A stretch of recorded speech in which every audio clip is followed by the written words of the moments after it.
자, 이번에 시선을 5.18 41주기로 돌려보도록 하겠습니다. 지금 여야 할 것 없이 호남행이 이어지고 있는데 먼저 여당 대선 주자들의 행보부터 듣겠습니다. 올해 초 저는 전직 대통령 사면을 거론했습니다. 그러나 저는 국민의 뜻과 촛불의 정신을 충분히 헤아리지 못했습니다. 그 잘못을 사과드립니다. 시대의 변화와 국민의 요구를 헌법이 수용해야 할 때가 이미 지나고 있습니다. 그래서 저는 민주주의 성지 광주에서 내 삶을 지켜주는 민주주의를 위한 개헌을 국민 앞에 제안드립니다. 저는 앞으로도 영원히 몸이 어디 있든지 간에 마음은 전라북도와 함께한다 이렇게 다짐을 하고 있습니다. 지금까지 잘 키워주셨는데 앞으로도 물도 주고 거름도 주고 햇빛도 들어오게 하셔서 잘 키우셔서 더 써주십시오. 우리 전라북도를 위해서 그리고 대한민국을 위해서 역할을 할 수 있도록 저 정세균을 이용해 주십시오. 써주십시오. 이렇게. 네, 어떤 호남의 민심을 좀 잡기 위한 경쟁이 일단 엿보였는데 그 질문 드리기 전에 일단 눈에 띄는 건 이낙연 전 대표가 사면론에 대해서 사면론을 건의했던 것을 사과했습니다. 네, 그렇습니다. 왜냐하면 사실 사면론 꺼내고 나서 본인의 지지율이 많이 빠졌어요.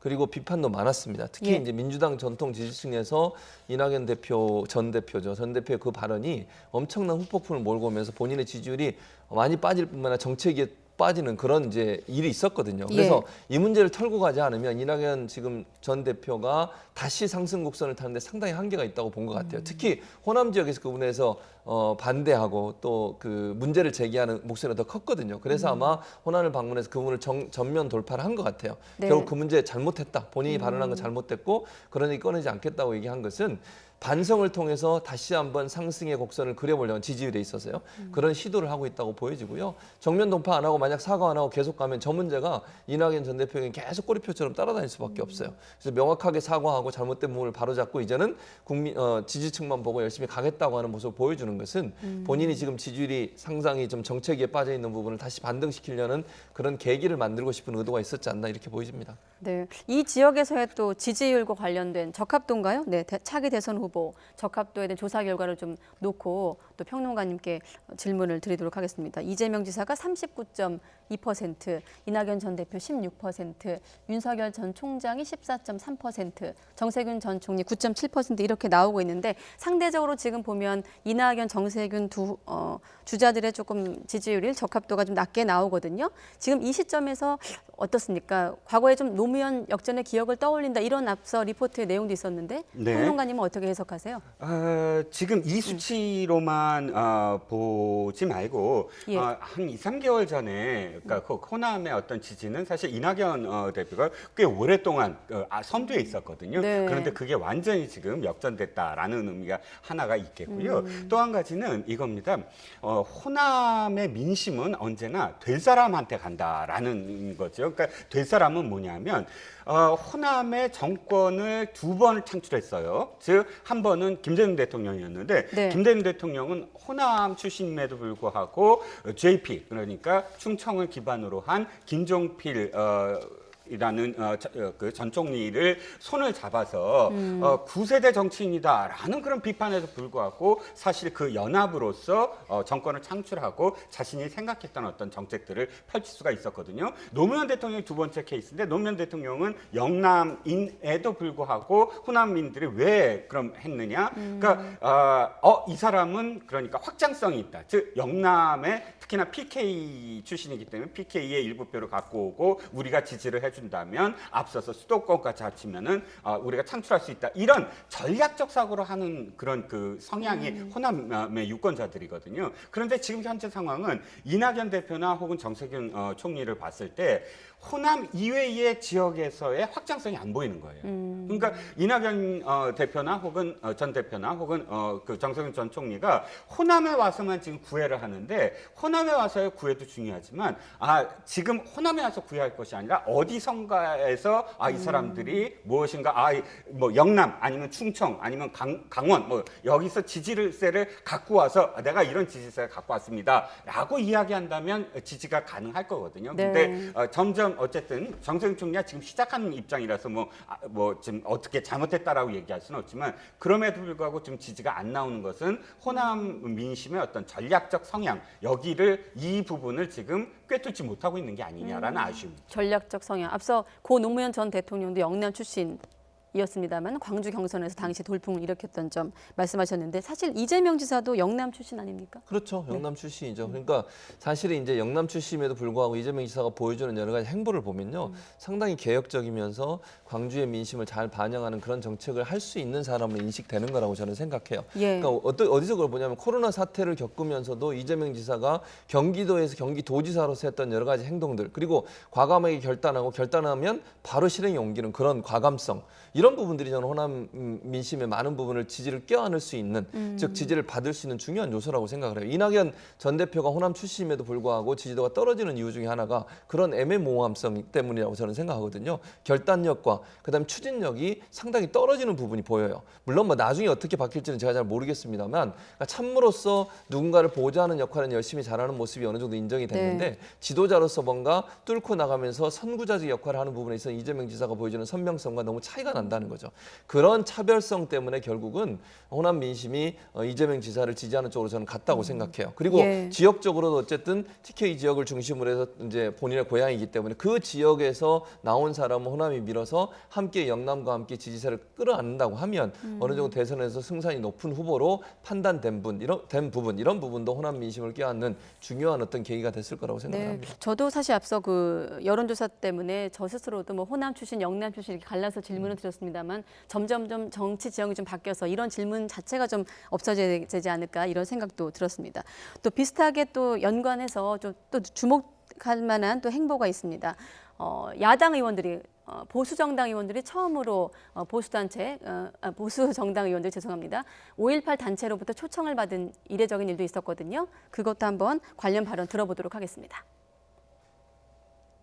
41년 전에 광주에 희생이 없었으면 우리가 이 자유로운 공기를 마실 수가 없었을 겁니다. 우리 광주의 희생을 통해서 저희들한테 자유를 허락해 주신 영령들한테 다시 한번 존경과 감사를 드리고요. 네, 5.18 단체 초청을 받은 것은 처음 있는 일인데 어떤 의미가 있다고 보십니까? 네, 그렇죠. 그러니까 추모제죠. 예를 들어서 5.18 당일날 그 기념식은 야당 의원들이 참석을 했으나 네. 추모제는 주체가 정부가 아니라 5.18 단체거든요. 그래서 5.18 단체가 주도하는 추모제에